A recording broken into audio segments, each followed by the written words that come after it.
ஆண்டவரும் இரட்சகருமாகிய இயேசு கிறிஸ்துவின் இனிய நாமத்தினால் இம்மானுவேல் விசுவாச ஊழியங்கள் வழங்கும் மாறும் ஒரு வருஷம் என்ற தலைப்பில் இந்த 333ஆம் நிகழ்ச்சியிலும் உங்களை சந்திப்பதில் மிகுந்த மகிழ்ச்சி அடைகிறோம். நாம் நம்முடைய வாழ்வில் எல்லா சூழ்நிலைகளிலும் மனத்தாழ்மையாக இருப்போம். கர்த்தரின் ஆசீர்வாதத்தை பெற்றுக்கொள்வோம். இந்த நிகழ்ச்சியை உங்கள் நண்பர்களுக்கும் உறவினர்களுக்கும் அறிமுகப்படுத்துங்கள். கர்த்தர் தாமே உங்களை ஆசீர்வதிப்பாராக. ஆமென். அனைவருக்கும் வணக்கம். இந்த வார வசனம் நீதிமொழிகள் 16:18. அழிவுக்கு முன்னானது அகந்தை, விழுதலுக்கு முன்னானது மனமேட்டிமை. Pride goes before destruction and haughty spirit before a fall. Proverbs 16:18. Thank you. கர்த்தர் நம்மேல் வைத்த அன்பு, அவருடைய அன்புக்கும் இரக்கத்திற்கும் அளவே இல்லை. கடலின் ஆழத்துக்கு போனால் நம்மளை என்ன பண்றாரு? தேடி கண்டிருக்கிறார். உயர்ந்த சிகரத்துக்கு போனால் அவர் என்ன பண்றாரு? அங்கேயே அவருடைய கை நம்மை தாங்குகிறது. காரணம் அவர் மேல் வைத்த அன்பு. உடைந்த பாத்திரம் போன்றவர்கள், நாம் உடைந்த பாத்திரம் போன்றவர்கள். அது அவருக்கு மட்டும்தான் தெரியும். வெளியில பார்த்தா நல்லா சிரிச்சிட்டு இருப்போம், வெளியில பார்த்தா கஷ்டமே இல்லாத மாதிரி தெரியும். ஆனா உள்ளுக்குள்ள பயம். நான் என்ன பண்ண போறேன்? அடுத்து என்ன நடக்க போகுது? என் பிள்ளைங்களுடைய வாழ்க்கை என்ன ஆக போகுது? வேலை கிடைக்குமா? இன்னும் என்ன நடக்க போகுதுன்னு தெரியலையே. பிரச்சனைகள் சுற்றி இருக்கு. ஆனாலும் கவலைப்பட தேவையில்லை. நம்மை காக்கிறவர் ஒருத்தர் உண்டு, நம்மை சுற்றி இருக்கிறவர் ஒருத்தர் உண்டு, நம்முடைய நினைவுகளை அறிந்தவர் ஒருத்தர் உண்டு. நம் உடைந்த பாத்திரம் உள்ளத்தின் ஆழ்ந்து சொல்லுவோம். உடைந்த பாத்திரம்னா அது உமக்கே தெரியும், தேவன் பயன்படுத்துகிறேன், இது யாருக்கு புரியும்? உடைந்த பாத்திரம்னா சொல்லுங்க, இது உமக்கே தெரியும், தேவன் பயன்படுத்துகிறேன், இது யாருக்கு புரியும்?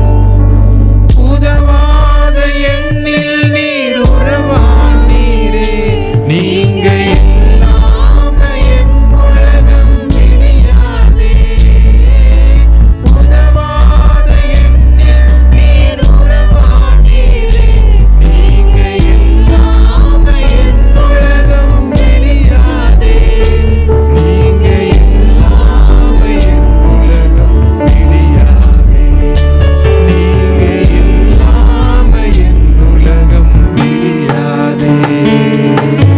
தேவகுமாரா, தேவகுமாரா, என்ன நினைச்சிடுங்க. தேவகுமாரா, தேவகுமாரா, கொஞ்சம் நினைச்சிடுங்க. நீங்க நினைச்சா ஆசீர்வாதம் தான். என்ன மறந்தா எங்கே போவேனா? நீங்க நினைச்சா ஆசீர்வாதம் தான். என்ன மறந்தா எங்கே போவேனா? தேவகுமாரா, தேவகுமாரா, கொஞ்சம் நினைச்சிடுங்க. தேவகுமாரா, தேவகுமாரா, கொஞ்சம் நினைச்சிடுங்க. என்னை மறந்து வாழ்ந்தவனா, அது உமக்கே தெரியும், உம்மை மறுதலித்தவனா, இதை உலகே அறியும். உம்மை மறந்து வாழ்ந்தவனா, அது உமக்கே தெரியும், உம்மை மறுதலித்தவனா, அதை உலகே அறியும்.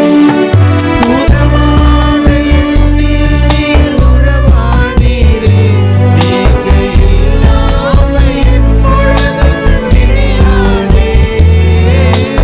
உறவான எண்ணில் நீர் உறவானீரே, நீங்க இல்லாம என் உலகம் விடியாதே.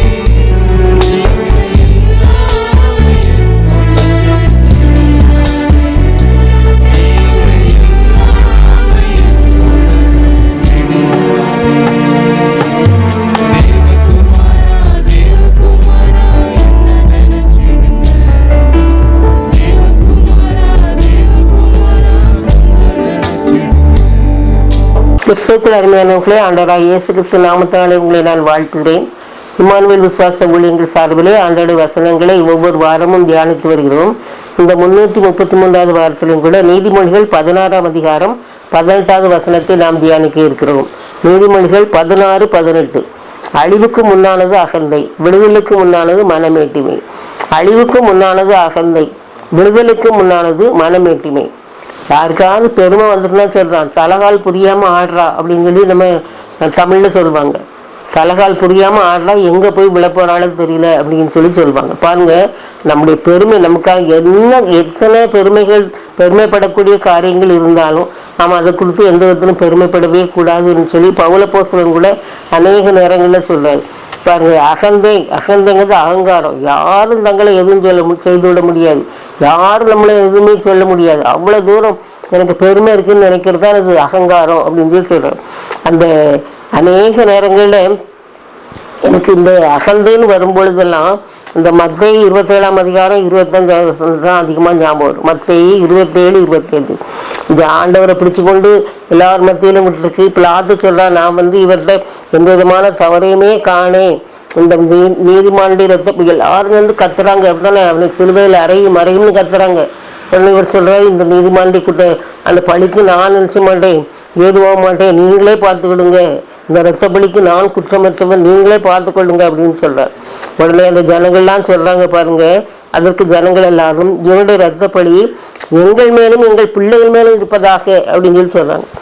எங்கள் மேலும் எங்கள் பிள்ளைகள் மேலும் இருப்பதாகன்னு சொல்லி அவர்கிட்ட நன்மை பெற்ற ஜனங்கள், அவர் மூலமாக போஷிக்கப்பட்ட ஜனங்கள்லாம் அவரை பார்த்து அப்படி சொல்கிறாங்க. அப்படி இருக்கும்போது யோசனை எப்படி பிற்காலத்தில் யூதர்கள் இந்த வசனத்தை அவர்கள் இந்த அப்படி பெருமையான சொல்லனால என்னெல்லாம் வந்துச்சு அப்படின்னு சொல்லி நான் ஒரு புத்தகத்தில் பார்க்கும்போது சொல்லியிருக்கு பாருங்க. அந்த 2ஆம் உலக போரில் அந்த காலகட்டத்தில் ஹிட்லர் அதாவது அந்த ஜெர்மானிய சர்வாதிகாரின்னு சொல்லுவாங்க, யாராவது கொஞ்சம் தடித்தனமாக நடந்தால் ஒன்று சொல்ல ஹிட்லர் மாதிரி நடக்கும் அப்படின்னு சொல்லி சொல்லுவாங்க பாருங்க. அந்த காலங்களில் என்ன சொல்லுவாங்களாம், அந்த என்ன சொல்றாங்க, யூதர்களை அவனுடைய பொழுதுபோக்கு என்னன்னு சொன்னால் அந்த யூதர்களெல்லாம் கஷ்டப்படுத்தி பார்த்து அதை பார்த்து ரசிக்கிறது அப்படி செய்தாலாம். அப்படி இருக்கும்பொழுது என்னெல்லாம் பாருங்க, முதல்ல யூதர்களுக்கு இதனுடைய அடையாளமாக ஆடைகளில் மஞ்சள் நிற நட்சத்திரத்தை என்ன செய்வானா குறித்து வச்சுவாங்க. அவங்க ட்ரெஸ்ஸில் மஞ்சள் கலரில் நட்சத்திரத்தை குறித்து வச்சுவாங்க. அது மட்டும் இல்லாமல் இந்த பச்சை குத்தாதவர்களெல்லாம் என்ன செய்வாங்க, உடனே எனக்கு சுட்டு என்னது கொன்றது. பச்சை குத்தாதவங்க இன்னைக்கு அவங்களுக்கு என்னது துப்பாக்கி சூடு அப்படின்னு சொல்லி வச்சு. அது மட்டும் இல்லாமல் அந்த அநேக மக்கள் என்னது யூத பெண்கள்லாம் கற்பழிக்கப்பட்டு நினச்சிருக்காங்க, கொலை செய்யப்பட்டிருக்காங்க. அது மட்டும் இல்லாமல் பாருங்க, 1,10,000 யூதர்கள் என்ன செய்வாங்க, ஹிட்லரின் படை வீரர்களால் என்ன செய்ய போகிறாங்களாம், சுட்டு கொல்லப்பட்டாங்களாம். அது மட்டும் இல்லாமல் இப்போ எல்லாரும் சுட்டு கொண்ட உடனே அவனுக்கு ரொம்ப போர் அடிச்சுட்டான்.